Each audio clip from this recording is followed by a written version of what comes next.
If you've heard that you can remarry after age 60 and continue to draw Social Security off of your ex-spouse, you heard wrong. Somebody gave you wrong information. And don't tell me that I said it, because I never said that. What I said was that if your spouse, your ex-spouse, is deceased, dead, and you were drawing a widow benefit off of your deceased ex-spouse, and you want to remarry your fiance, and you are 60 or older, that you can marry your fiance and continue to draw Social Security widow benefits off of your deceased ex-spouse.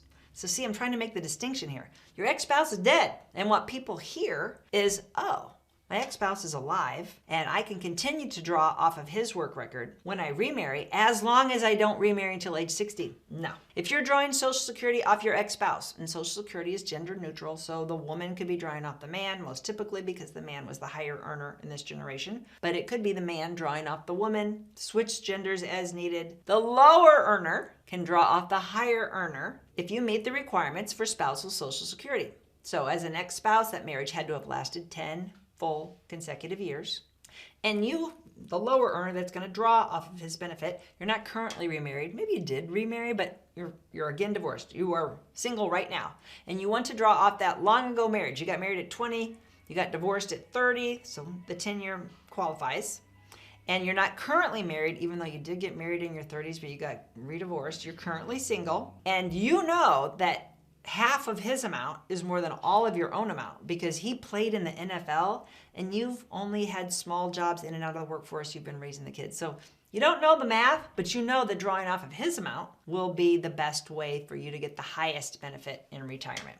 How do you find out the exact amount? You can't find that out online. There's no account that you can set up. You would have to take your marriage license, original or certified copy, and your divorce decree to the local Social Security office. You can go to any Social Security office. You can do this on vacation, any Social Security office in the country. But take the documents. They're not going to talk to you and give you the math that you need, the numbers, without the documentation to prove you were married and divorced to this person. So you got to give them the documents first. Don't waste your time calling them or going there without the documents. So you go in, you have your appointment, you give them the documents. They will say, oh yeah, half of his is much more than all of yours. Now they still make you file for your own. I'm not going into how they bookkeep that. Ignore that. Forget that part. You're only drawing one benefit in this scenario. You're drawing a benefit off your ex-spouse.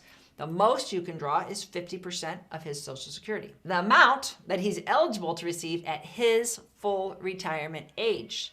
You're like, well, my ex-spouse is only 62. Okay, if he's not at his full retirement age, that doesn't matter. So he has to be 62, but he doesn't have to be drawing his Social Security. An ex-spouse doesn't have to draw ever. He has to turn 62. That's not his full retirement age. That's a reduced amount if he would draw his own Social Security.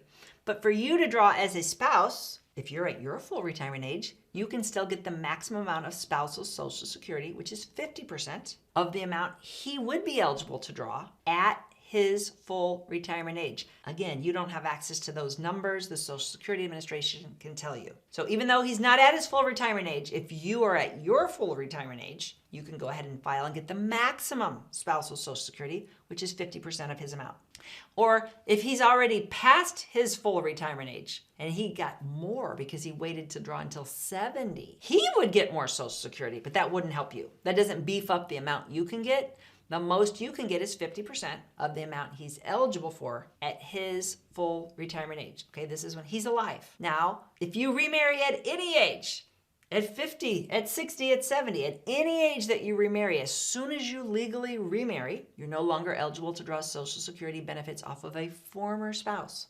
Those end. So there is no magic 60. The magic age 60 helps you preserve benefits if you're drawing off of a deceased ex-spouse. So you're drawing off of your ex-spouse who has passed away and you want to get remarried. You can get remarried and keep drawing those benefits because they're higher than drawing off of your new spouse. Now you have to be married at least 1 year before you'd be eligible to draw Social Security spousal benefits off of your new spouse. To draw Social Security off a spouse when you're married, that spouse has to be drawing Social Security. So I said the ex-spouse never has to draw for you to draw. But if your spouse is already drawing Social Security, and let's say he's 70 and you're 60 and you get remarried, you'd have to wait 1 year before you could file to draw spousal benefits off of your new spouse. But then when you looked at the benefits, you're like, woo, I'm better off drawing as a widow off of my prior spouse. It's just dollars and cents. No harm done here. Nobody's getting hurt. Your spouse is not going to have his feelings hurt because you're bringing in more money from the old guy.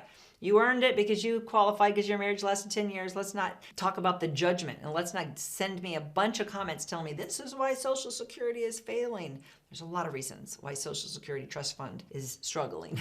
This is just one of the very many reasons. I'm not the messenger. I mean, I am the messenger. I'm not the policymaker. You don't have to put mean comments in here about this stupid rule.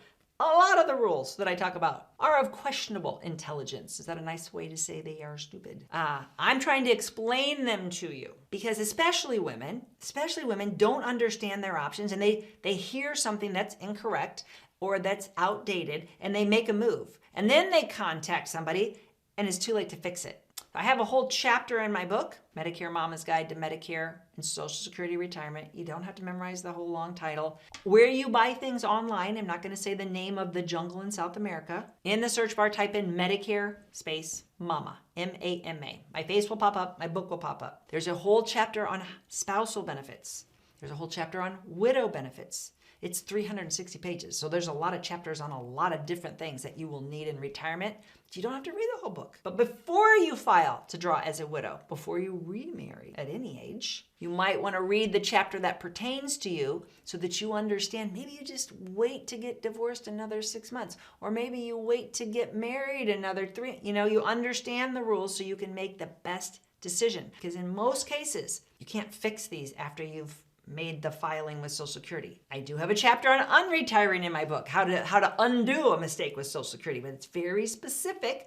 Only certain things can be undone. Most things, once you filed, you've messed it up, you can't fix it. Now, our company, the Medicare family, we give people free consultations, help, advice, enrollment for Medicare only. We don't do consultations about this topic, about Social Security. I put out free educational videos to help you. My book can also help you, but you can't book an appointment with our team at themedicarefamily.com unless you need help with the Medicare component of retirement. Our help is free if you need help with the Medicare part. We're licensed in all 50 states. We're independent contractors for dozens and dozens and dozens of insurance companies. So we don't care which plan you buy. We're trying to educate you and give you options and help you choose. And there's no best plan, but we're here to be like an unbiased, like Walmart for insurance plans. We're not affiliated with the federal government. We are a third-generation family business. So if you need help with Social Security, you need more about this, you can call the Social Security Administration. Good luck. It's hard. They're not allowed to give you advice. They can give you facts. So keep in mind, when you do call the Social Security Administration, you will wait on hold at least 1 hour, that they cannot give you advice by law. The IRS can't. 1-800-Medicare.gov can't give advice. And our company, we can't talk to you. We can't give advice about Social Security either. So I hope the video helped you. And if you want more information, go find my book online. And otherwise, you're going to have to call the Social Security Administration if you have a question about this topic. If you learned something, please give me a comment below. Share this with one of your friends that's the same age. Follow my channel if you want to get ready for retirement. I have more fantastically frustrating videos coming next week. If you like this video, you might really like this video. Check it out. And we'd appreciate if you subscribe to our channel so you never miss a great video. We put out one every week. Check in the description below this video for a link to our cheat sheet on Social Security and Medicare. And you can also give us a comment if you have a specific question. Always feel free to call us or email us at the Medicare Family.